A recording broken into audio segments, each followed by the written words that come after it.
सारे पाकिस्तानी भाइयों और बुजुर्गों, मेरी तरफ से आपको बहुत बहुत दिली ईद मुबारक हो। ऑफिस में बैठे हुए थे तो ये मेरे चाचू आए हैं, इनके लिए अदर साहब आए हैं, इनके लिए स्पेशली हमने आज केक मंगाया। मैंने कहा चलो ईद का दिन है, और खाया हमने देसी माहौल के साथ है जी, इसमें कोई हमने चम्मच नहीं यूज़ किया, कांटा वगैरह कुछ भी नहीं, देसी माहौल हमने खाया जी। सुबेदार अफजल साहब भी इधर ही है।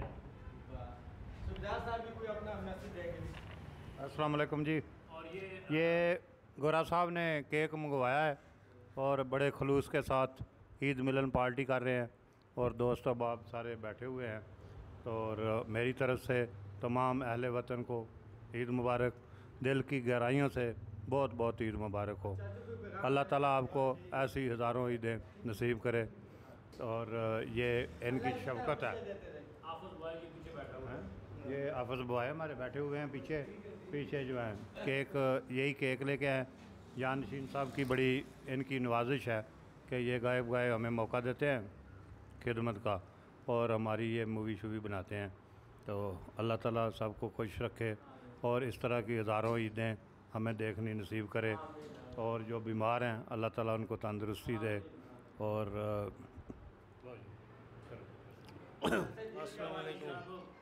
हम दफ्तर में बैठे हुए हैं प्रॉपर्टी के, 4 साथी थे तो हमने कहा चलो बैठ के ईद मिलन पार्टी कर लेते हैं।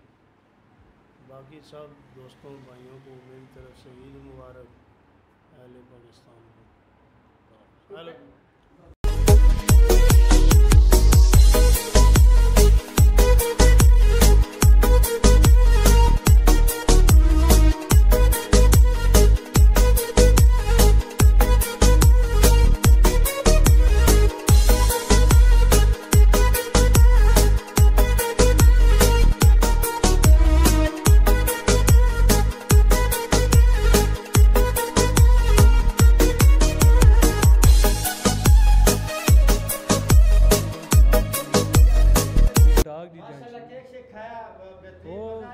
माशाल्लाह चाह सा आ गया जी गोरे भाई। क्या पैगाम देना चाहेंगे? सुबेदार अफजल साहब और गोरा भाई सब बैठे हुए हैं, क्या मोहब्बत वाला पैगाम देना ईद के हवाले से? मोहब्बत यही है बस, अभी की है जौन सी हमने केक खाया, चाय पी है।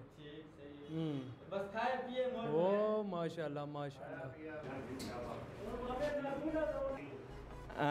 जी मोहतरम नाज़रीन कराम, ये एक छोटा सा मोहब्बतनामा था जो गोरा भाई और सुबेदार अफजल साहब और इस अनारगुल चाचू बैठे हुए, इनके साथ थोड़े से ज़रा मोहब्बत भरी बातें 2-1 मिनट की है।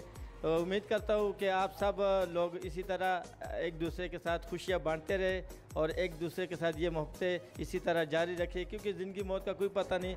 बस मोहब्बतों का फ़रोग़ दे, नफ़रतों को जितनी भी हैं उन नफ़रतों को तमाम करे और मोहब्बतों को आम करे। यही जानशीन अरमानी का पैगाम है जी। अल्लाह हाफ़िज़, अपनी खुसूसी दुआ में याद रखें।